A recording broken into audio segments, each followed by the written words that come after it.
पवित्र होती है। ब्रह्मचर्य से डिप्रेशन दूर होता है और तुम्हें ब्रह्मचर्य रहित करने के लिए हस्तल किया कह दिया, यही तो मूर्खता है। किस डॉक्टर ने कह दिया? ब्रह्मचर्य से जो महानता आती है वो तुम्हें पहले तो मार दिया उसने, ब्रह्मचर्य का नाश करना बता दिया तो मार तो दिया ही उसने। कहां से औषधि देगा? नींव नष्ट कर रहा है, बिल्डिंग बनाना चाहता है। शरीर की, जीवन की, स्मृति की, सबकी नींव है ब्रह्मचर्य। कई बार करते हो? 3 दुर्दशा हो गई। 3 बार किसी स्वस्थ आदमी को हस्त में तुम बता दोगे 2-4 महीने में डिप्रेशन ना आने लगे तो हमें बता देना, तुम डिप्रेशन से दूर हो गए। अरे ब्रह्मचर्य वीर नाश और उसकी दिमागी स्थिति को पुष्ट करना चाहते हो वीर नाश करके, जबकि वीर से दिमागी स्थिति पुष्ट होती है। खून को मथ करके वीर बनता है। एक मनोवाह नाड़ी है अंदर, संचालित हो जाती है। कहीं वीर्य नहीं पूरे शरीर में, किसी डॉक्टर से पूछ लेना। जैसे पित्त की थैली ऐसे कोई वीर्य की थैली नहीं है। वो रक्त को गर्म करके तत्काल वीर्य बनाती है। जैसे वात्सल्य से भर करके गाय के खून से दुग्ध बनता है। बछड़ा ना हुआ हो कि दूध निकालो, थन से भला हमें बताओ कि 5 लीटर निकला, उसी रक्त से बनता है दूध। ऐसे ही मनुष्य के शरीर में एक नाड़ी है, मनोवाह नाड़ी। जब हम काम चिंतन करते हैं या हस्त मैथुन आदि के द्वारा अपनी जनेंद्री को गर्म करते हैं तो मनोवाह नाड़ी संचलित हो जाती है, पूरे खून से निकालती हो पूरा सप्तम धातु वीर्य को। दिन में 3 बार बताओ, गजब कर दिया। अब क्या जीवन रह जाएगा? काम करने का मन नहीं होता, आत्मविश्वास एकदम हिल गया है। आज से पहली बात बंद करो, हस्त मैथुन बंद करो, ठीक है?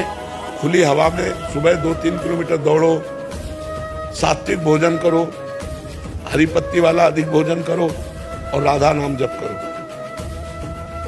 और 1 महीना बाद हमारे पास आना, बताना आके तुम। ये तो हम तुमको बताया है, मूल बात है। हमने जो तुमको कहा वो करके देखो। तुम्हें जैसे हम आपको आदेश करें जाओ यमुना स्नान करो जाके, तो अब तुम हमारी ताकत से यमुना स्नान करके आओगे। उसमें हम केवल कह ही नहीं दिया है, तुम ठीक हो जाओगे। ठीक है? राधा नाम जप करो। आज से हस्त मैथुन मत करना बिल्कुल।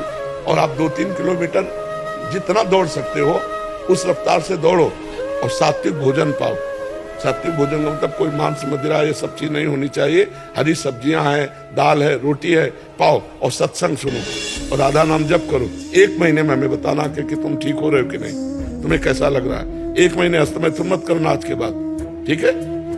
महाराज जी जो आपने नियम बताया ना, मैंने ये 1 साल से किए थे। उससे पहले ऐसे डिप्रेशन और डर बना रहता था। अब महाराज जी आपकी कृपा से ना अंदर में आग चल रही है। हाँ बिल्कुल, कोई डर नहीं है महाराज। बिल्कुल बिल्कुल आपके कृपा से नाम जब होता है, जिंदगी मौज में काचे कट रही है। बिल्कुल नहीं, अच्छे हो जाओगे तुम, मस्त हो जाओगे तुम। बहुत प्रमोट कर रहे हैं इस चीज को। मैं भी बताते लोग जी मेरा सवाल नहीं था, लेकिन डॉक्टर बहुत बड़ी बड़ी तर्क दे रहे हैं। ऐसे ही तर्क दे रहे हैं, उनकी तर्क सुन के लगता है कि बड़े तर्क की बात कर रहे हैं। महाराज जी बड़े विद्वान डॉक्टर कहते हैं कि इससे टेंशन दूर होती है।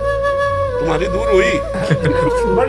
नए नए लड़कों को बर्बाद कर रहे हैं, छोटे छोटे बच्चों को बर्बाद कर रहे हैं। हम किसी को भी ये बात कह रहे हैं कि अगर आपको डॉक्टर की बात माननी है तो 2 महीने आप कीजिए और रिजल्ट लिखिए और 1 महीने ब्रह्मचर्य से रहिए, उसका रिजल्ट लिखिए। आपको खुद पता चल जाएगा कि बात किसकी सत्य है। यहाँ सैकड़ों बच्चे ऐसे आए जो की स्थिति में पहुंच चुके हैं उनके द्वारा। जी कभी आपका वीडियो जब ब्रह्मचर्य के ऊपर डालते हैं तो मतलब हजारों की संख्या में ऐसे कमेंट्स आते हैं कि हम तो मतलब बर्बाद हो गए हस्त क्रिया करने पे, और ऐसे भी आते हैं जिन्होंने छोड़ दिया कि उनका जीवन में कैसे कितनी गंदी बात के लिए ये डॉक्टर उत्साहित करते हैं, कितनी गंदी बात के लिए प्रमोट। ऐसे ही महाराज जैसे यहाँ सवाल पूछा गया, ऐसे ही वहाँ सवाल पूछा उससे, तो उसने कहा कि ये तो सही है, करना चाहिए। तो कलयुग बढ़ेगा कैसे? लोग नष्ट कैसे होंगे? इसी से नष्ट होंगे। जब बड़े स्तर से ये बातें प्रचार प्रसार की जाएंगी तो यही होंगे। अब एक कोई फिल्म थी, लड़के ने बताया कि फिल्म से उत्साह बना हस्त मैथुन करने का। जब हस्त क्रिया से हम घर्षण करते हैं तो मूत्रेंद्रिय की जो नस नाड़ियां होती हैं वो इस कोट की हो जाती है कि कुछ दिन के बाद फिर वो संतान उत्पन्न करने की क्षमता ही नष्ट हो जाती है। जरा सा चिंतन हुआ वीरपात हो गया, जरा सा छुए वो वीरपात हो गया। वो गृहस्थी धर्म वो उसकी योग्यता ही खो देता है। और चिड़चिड़ा स्वभाव हो जाना, कमर में दर्द होना, घुटनों में दर्द होना, किसी बात को सोचकर ही भार लगना, किसी बात पर घुस नहीं पाना, ये बहुत सी कमियां आ जाती है। और कैसे डॉक्टर है आपकी ऐसी बातें करते हैं? महाराज जी एक तर्क ये है कि नोबेल पुरस्कार यहूदियों के पास है आप भारतीयों के पास नहीं। यार आध्यात्मिक पुरस्कार क्या यहाँ से मिलेगा? क्या आध्यात्मिक पुरस्कार भगवान से मिलता है। आध्यात्मिक पुरस्कार क्या आप आध्यात्मिक पुरस्कार के विषय में जानते हैं क्या? नहीं जानते ना। तो यही भारत रत्न और यही जो नोबेल पुरस्कार है तो लौकिक है ना। तो अगर अध्यात्म में बल ना हो तो बड़े बड़े पुरस्कार वाले अंत में घुटने टेकते हैं आकर के, अध्यात्म के घुटने टेकते हैं। देखो शराब पीना व्यभिचार करना इसमें मन लगेगा, लेकिन शराब ना पीना व्यभिचार ना करना इसमें मन नहीं लगेगा।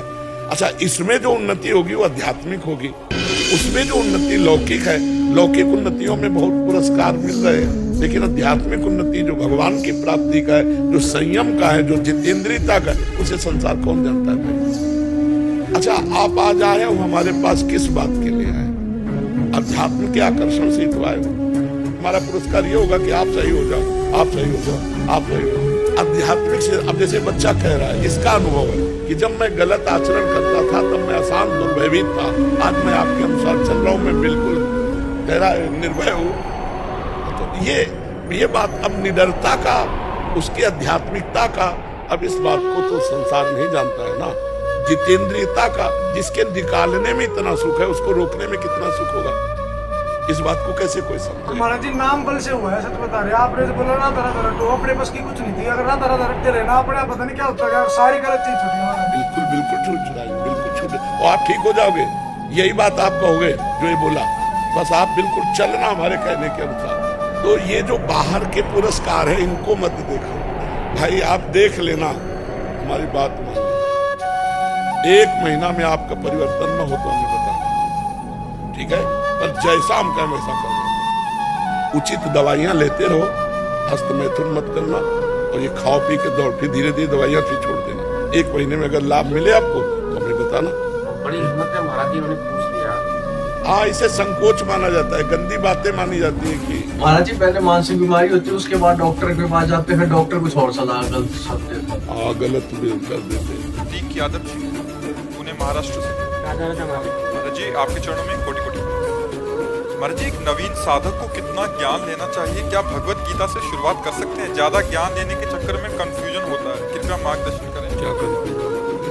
मतलब गुरुजी जैसे यूट्यूब इस पे से पढ़ते जाए तो कुछ अलग अलग ही, मतलब ये भगवान लिखी है वो, ये ज्ञान काम करता है। राधा राम राम कृष्ण कृष्ण, इससे जो आपके अंदर ज्ञान है वो काम है।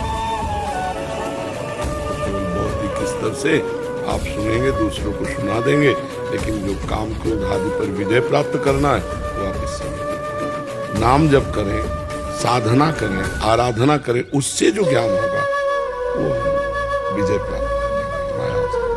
तो हमको चाहिए कि ज्ञान प्राप्ति का उपाय पकड़ें। क्या?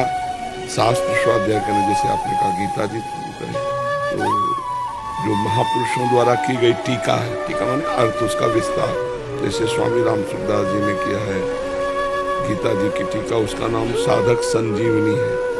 वो आप ले आइए, आराम से पढ़िए, समझ के पढ़िए और नाम जप कीजिए और माता पिता परिवार की सेवा कीजिए। इससे जो ज्ञान होगा वो माया पर विजय प्राप्त करा देगा। ऐसे बौद्धिक स्तर का ज्ञान आप प्रवीण हो सकते हैं दूसरों को समझाने में, उपदेश देने में, क्योंकि आपने बहुत शब्द चयन किए, लेकिन आपका कल्याण नहीं होगा। आपका कल्याण होगा भजन करने से। बारी मथे घृत होए बरु, सिकता ते बरु तेल, बिनु हरि भजन भवतरी आ सिद्धांत पेल। बालू पेरने से भले तेल निकल आवे, असंभव है वैसे तो, और जल मथने से भले मक्खन निकल आवे, घी निकल आवे, असंभव है, पर ऐसा हो सकता है। पर बिना भगवान का भजन किए दुर्गुण, दुराचार, अशांति और इस संसार चक्र से हमारा उद्धार नहीं हो सकता है। सही माने में काफी ज्ञान सबको रहता है। जैसे किसी की बहन बेटी की तरफ गंदी दृष्टि से देखना पाप है, किसी पुरुष की तरफ भोग दृष्टि से देखना पाप है। क्या ये बात नहीं जानते सब लोग? क्या ये नहीं जानते किसी जीव की हिंसा करना पाप है? चाहे अपना गर्भस्थ शिशु हो या बाहर पशु पक्षी हो, ये ज्ञान है तो पर प्रयोग कहाँ है? जितनी जानकारी आपको है उतने में आप एक महापुरुष बन सकते हैं। आपको इतनी जानकारी है पर उसका प्रयोग हो पाता है क्या? क्यों? क्योंकि आपके पास अध्यात्म बल नहीं है। जानकारी के अनुसार ब्रेक मार देना, गलत आचरण ना होने पाना, अच्छे आचरणों में आगे बढ़ना, ये पवित्र बुद्धि निर्णय करती है। अगर ड्राइवर नशे में हो तो जानकारी किसी काम की नहीं, वो एक्सीडेंट करेगा। ऐसे बुद्धि यदि मलिन हो तो कहीं ना कहीं फंसा ही देगी हमको, तुम्हारी जानकारी किसी काम में नहीं आएगी। हमें लगता है भजन करना चाहिए। अच्छे आचरण करने से, पवित्र आचरण करने से हमारे अंदर दिव्य शक्तियां जागृत होती हैं। मलिन आचरण करने से हमारी जीवनी शक्ति का नाश होता है। तो ज्ञान तो बहुत लोगों को है जो पर उपदेश करते हैं, लेकिन अपने जीवन को सुधार पाए ऐसे बिरले को मिलेंगे। तो ज्ञान तो वही है जो अपने जीवन को सुधारा जा सके, और वो ज्ञान आएगा शास्त्र स्वाध्याय भजन। मान लो यूट्यूब से सुना तो उसमें जो बात पकड़ में आई उसको चलो, तब तो ज्ञान। केवल दूसरे को सुना दिया सुन करके तो क्या ज्ञान? भजन करने से बच्चा बात नहीं। नाम जप करो गीता जी का। और हम आपसे प्रार्थना करेंगे कि जैसे गीता प्रेस से है भाई जी हनुमान प्रसाद पोद्दार जी की कुछ वाणियाँ, राधा बाबा की वाणियाँ, ये ले लो। छोटी छोटी पत्रिकाएं, बहुत ज्ञान मिलेगा उनमें, और सच्चा ज्ञान मिलेगा जिससे आपका उद्धार हो जाएगा, आप एक अच्छे बन जाएंगे। ठीक है। जानकी जी ऑस्ट्रेलिया से। श्री हरिवंश महाराज जी। महाराज जी आपके चरण में कोटि महाराज जी, संसार में रहते हुए संसार को कैसे भूल जाए? भगवान की स्मृति में जब लगोगे तो ये सामर्थ्य भगवान के नाम में है कि संसार में रहते हुए संसार का विस्मरण हो जाए, क्योंकि संसार है नहीं, भास रहा है। जैसे दूर रस्सी पड़ी हो और उसमें सांप का भ्रम हो जाए हमें, तो जब तक टार्च के द्वारा हम उसको देख नहीं लेंगे तब तक वो भ्रम हमको बना रहेगा। और एकाग्रता से हम देखेंगे तो ऐसा लगेगा वो चल रहा है, एकाग्रता से देखेंगे तो लगेगा वो फन भी काट रहा है। हम जैसी जैसी भावना करते जाएंगे वैसा वैसा वो रस्सी में हमें सांप दिखाई देगा, लेकिन जो ही टार्च पड़ी असलियत खुल गई कि नहीं, सांप नहीं था, ये तो रस्सी ही थी। तो ऐसे ही संसार नहीं है, एक भगवान ही अपने आप को सब रूपों में किए हुए हैं। बहुनाम जन्मनावन्ते ज्ञानवान माम प्रपद्यते वासुदेवास्वरमित सा महात्मा सुदुर्लभा। जो सर्वत्र भगवान का दर्शन करता है ऐसा महात्मा दुर्लभ है। तो सर्वत्र हैं भगवान, पर दिखाई देता है स्त्री पुरुष, अच्छा बुरा, नीच उत्तम अधम। जैसे वो है रस्सी पर दिखाई दे दूर से सांप पड़ा हुआ। तो अब हमको ज्ञान रूपी प्रकाश चाहिए। जब ज्ञान रूपी टार्च पड़ेगी तो सब में दिखाई देगा, सब में उसी का रूप समाया। कौन है अपना कौन पराया? नहीं, गोरे उसके, काले उसके, पूरब पश्चिम वाले उसके, सब में उसी का नूर समाया। कौन है अपना कौन पराया, वो ज्ञान दृष्टि से दिखाई देता है। तो हम नाम जब करें भगवान का तो हमारे हृदय में शुद्ध ज्ञान जब प्रकट होगा तो संसार का विस्मरण हो जाएगा, पहली बात। दूसरी बात, जब हमें ज्ञान के द्वारा इसके असत भाव का पता चले, जैसे हम स्वप्न में होते हैं तो स्वप्न सत्य दिखाई देता है कि नहीं दिखाई देता? किसका प्रश्न था?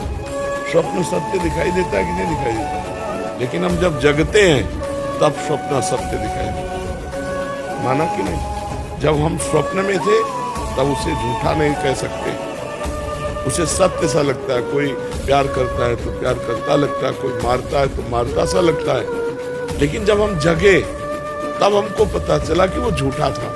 ऐसे ही अभी हम मोह निद्रा में सो रहे हैं, अज्ञान में है। जहाँ हमारे अंदर ज्ञान प्रकाशित हुआ तब लगेगा ये सब झूठा है, इसमें जो सत्य है वो श्री भगवान है। तो जब भगवान सत्य भास जाते हैं तो जैसे हमने स्वप्न को देखा कि वो झूठा, अब उसकी ज्यादा याद नहीं आएगी क्योंकि उसका महत्व तो नहीं रहा है, सब झूठा है। ऐसे उमा का हूं मैं अनुभव अपना, सत हरि भजन जगत सब सपना।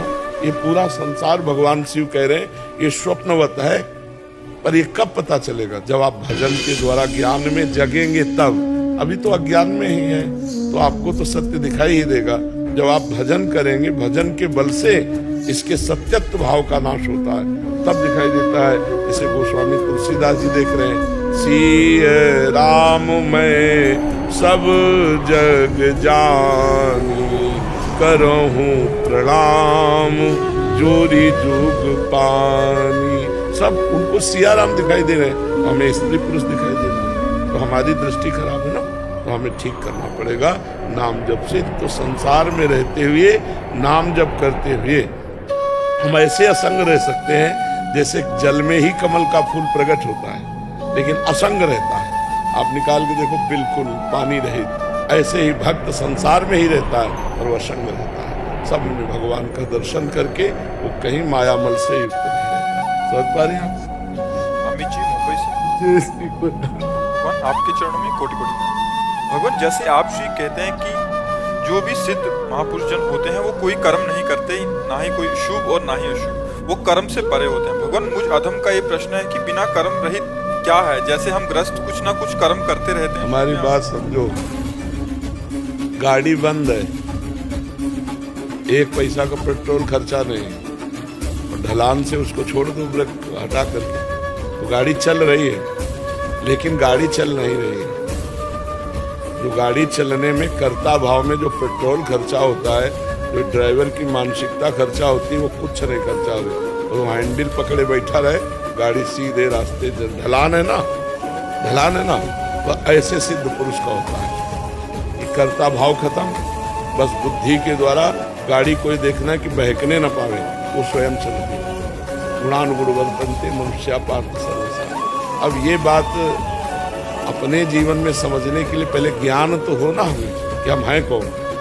हम न स्थूल शरीर है, न सूक्ष्म शरीर है, न कारण शरीर है, हम तीनों को चलाने वाले हैं। और हमारा जो स्वरूप है वो भगवान से मिलता जुलता है। जैसे भगवान अमल है तो हम अमल हैं, भगवान चैतन्य है तो हम चैतन्य हैं, भगवान अविनाशी है तो हम अविनाशी हैं, भगवान सुख राशि है तो हम सुख राशि हैं। ईश्वर अंश जीव अविनाशी चेतन अमल सहज सुख राशि, हमारा स्वरूप भगवत स्वरूप है। जब हमें जान जाएंगे तो कर्ता भाव हट जाएगा। जैसे ये पंखा चल रहा है तो इसमें कर्तृत्वाभिमान है नहीं, क्योंकि जड़ है ये, तो किससे चल रहा है आप जान सकते हैं? बिजली से, पावर से। तो इसका कोई अभिमान है क्या कि मैं चल रहा हूं? इसको चलाया जा रहा है किससे? बोले बिजली से चल रहा है। नहीं, अभी बिजली कट ऑफ करो, बोला चल जाए। तो ऐसे ही आप ईश्वर से चल रहे। कठपुतली को देखा नाचते हुए, अब वो गर्व कर में बहुत बढ़िया डांस कर लेती है। पीछे जो अंगुलियों का चमत्कार है, वो पीछे अपनी डोरी में अंगुलियां फंसाए, जैसी चेष्टा करता जा रहा है वैसा वो नाचती चली जा रही, और बाहर हम लोग ताली बजाते, बहुत सुंदर डांस हुआ। तो कठपुतली अंगुलियों के इशारे से नाचती है। ऐसे ही सतोगुण रजोगुण तमोगुण के इशारे से हर जीव से क्रिया होती है, पर वो क्रिया को स्वयं कर्तृत्व भाव में ले लेता है कि मैंने किया, इसलिए उसे भोगना पड़ता है। अवश्य में भोक्तव्यम कृतम कर्म शुभाशुभम। ये ज्ञान हो जाए, ये आध्यात्मिक रहस्य है, ये बिना भजन के थोड़ी समझ में आएगा। खूब नाम जप करो, सत्संग सुनो, शास्त्रों का स्वाध्याय करो, पवित्र आचरण रखो, पवित्र भोजन, तब बुद्धि शुद्ध होगी, तब ये जान पाओगे। तो हमें भी ऐसा ही आभास होगा कि हमें चलाया जाता है। बिल्कुल ऐसे ही आभास। जैसे इस समय जगत दिखाई दे रहा है सत्य, ऐसे उस समय भगवान दिखाई देंगे। सब में भगवान दिखाई देंगे। भगवान ही भगवान है, न कोई स्त्री है न कोई पुरुष। ऐसा बाहरी रोल जैसा मिला है वैसा है, वैसे ही करेगा। बाहरी ऐसे थोड़ी कि सबके पैर छूता घूमेगा, किसी को आशीर्वाद देगा, किसी को डांट